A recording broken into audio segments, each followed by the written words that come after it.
የጎረቤታቸውን ክርስትና እንደ መርዶ ነጋሪ በጧት ደውሎ ነገረኝ። ምን ሆነ ነው አንተ? ዛሬ የጎረቤት ክርስትና ነው።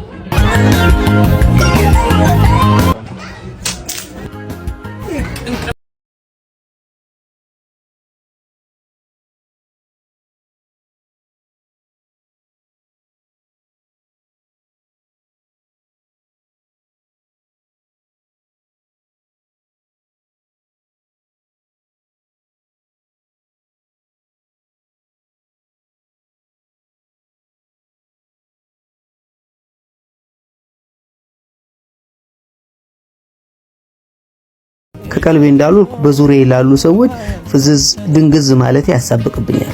ያው በቅርብ ያሉት ወንድምና እህቴ ናቸውና በነገር ሸንቆጥ ማድረጋቸው አልቀረም። ታዲያ ማልዳ ወደ ስራ የምትወጣው እህቴ በተኛውበት ጀርባዬን እየናጠችኝ ስማ አንተን እኮ ነው እንጀራ ላይ ትሪ አድርጌልሃለሁ፣ ምሳ ሰዓት ሲደርስ ወጡን አሙቀህ ከአብርሃም ጋር ብሉ። አብርሃም ያለችው ታላቅ ወንድማችንን ነው። ለምናልባቱ መብራት ከጠፋ የከሰል ብር ይኸው ጠረጴዛ ላይ አድርጌያለሁ ብላኝ ብሩን ሳታስቀምጥልኝ ቦርሷን በችኮላ እየበረበረች ትወጣለች። ታዲያ ብሩን የምታገኘው የእነታዬ በር ጋር ስትደርስ ነው። ከብዙ ድፍን የ200 እና የ100 ብሮች መሃል ነጥላ ሁለት የ10 ብር ኖቶች የምታወጣ ይመስል ከኛ ቤት እስከ እነታዬ ቤት ቦርሳ መበርበሩ ምን የሚሉት ነው።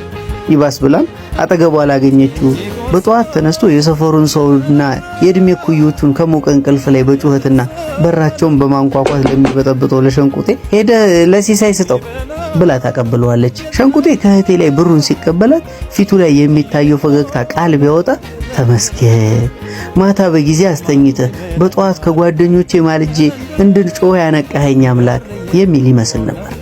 በተቀበላት ብር ቆቀሩን ገዝቶ ሊበላ ከኛ ቤት ዝቅ ብሎ ወዳለው ዳቦ ቤት ይሄዳል።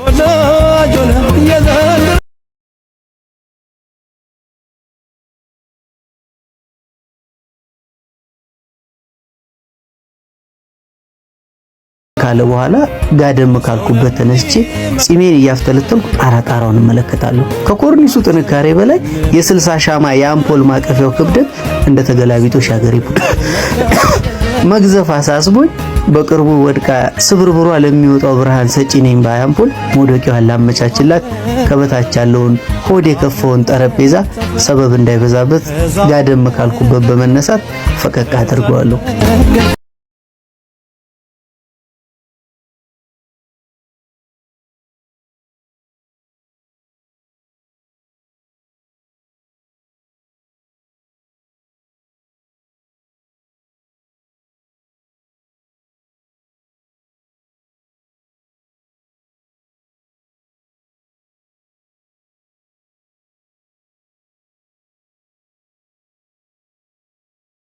ተቀምጬ ሌላ ሐሳብ አስባለሁ። ድንገት ግን ከገባሁበት ሐሳብ የስልኬ መጥራት አባነነኝ።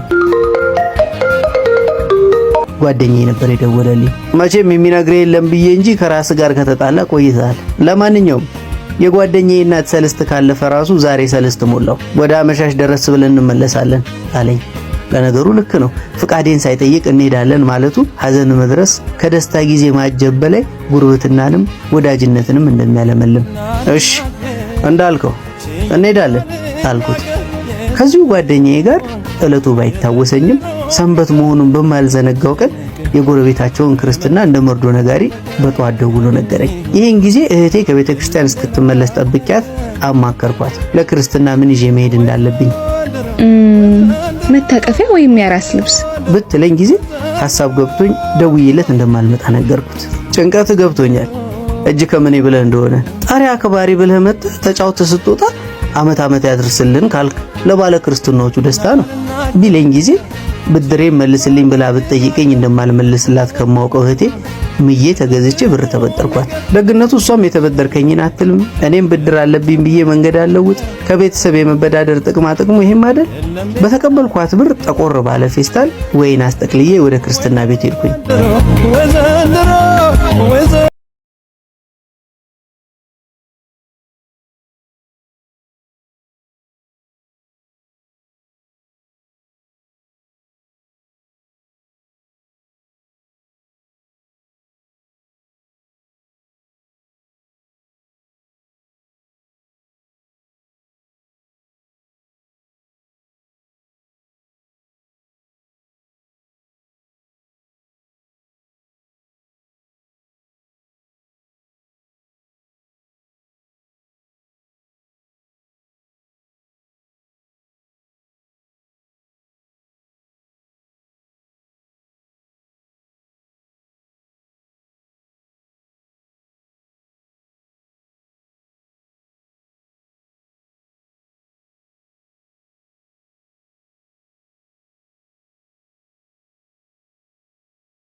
ላሽው እዚህ ጋር ነበር።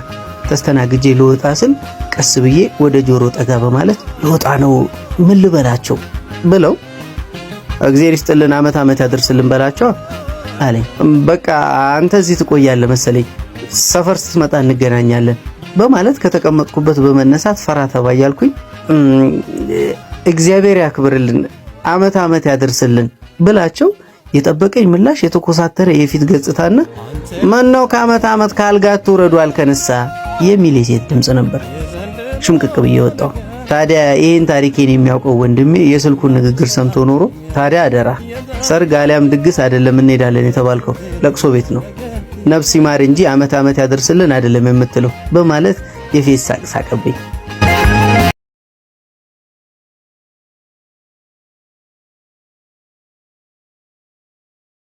ጓደኛዬ ጋር ወደ ለቅሶ ቤት ሄድን።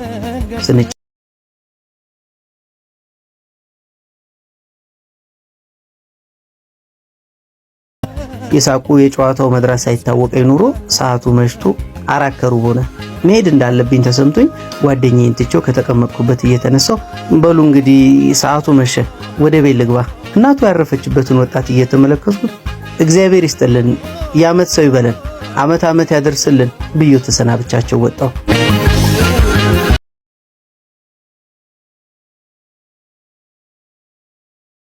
ሐዘንተኛው የጓደኛዬ ጓደኛ በጓደኛዬ መሪነት ጋቢውን እንደተከናነበ ምሳ ሰዓት ላይ መብራት ባለመኖሩ ደጅ ላይ ወጥ ላሞቅ ከሰል ሳቀጣጥል የግቢያችን በር ላይ እሱ ፊት አውራሪ ጓደኛዬ ደግሞ ጋሻ ጃግሬ ሆኖ ፈንጠር ብሎ ቆሞ ተመለከትኳቸው።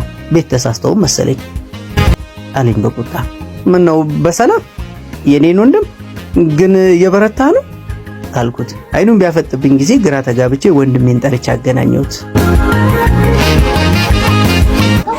እኔም ነው ወንድም ምን ባደርኩ በእናቴ ሞት መጥቶ እንኳን ደስ አለ ይለኝ።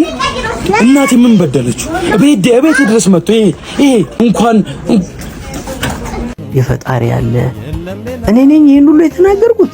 ይባስ ብሎ ደግሞ በድንጋጤ ውስጥ እንዳለው ጎረቤታችን ሸንቁጤ ሲገረፍ ሰማሁት። ያስደነገጠኝ የሱ ለቅሶ ሳይሆን ሳግ እየተናነቀው የተናገረው ቃል ነው። ከየት አምጥተህ ነው ብር በጧት ብስኩት ገዝተህ በልተህ የነበረው ብለህ ቦርሳ መበርበር ጀመርክልኝ እያለች በቁጣ ለምትገርፈው እህቱ የሰጣት መልስ ደሜን አፈለው።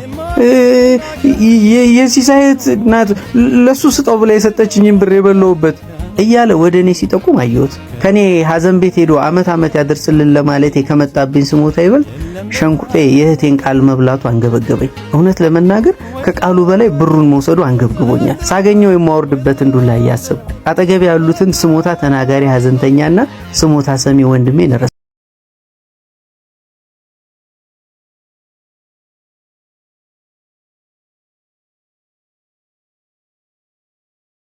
ሐሳብ ደጉ ሐሳብ ክቡ ወጤላ ሞቅ እያራገቡ ከደጃፉ ሐዘንተኛው ሐዘን ከቦኝ ሞታ እናቴ ይህ ወንድምህ ካመሻሹ መጥቶ ቤቴ ዓመት ዓመት ከሐዘኑ እንዲያድለኝ ሊወጣ ሲልበትትና ጎንበስ ብሎ መመኘቱን ገለጸልኝ ካለው በላይ ከስሞታው ተናጋሪ ድምፁ ገባ የሸንቁጤ ለጆሮዬ።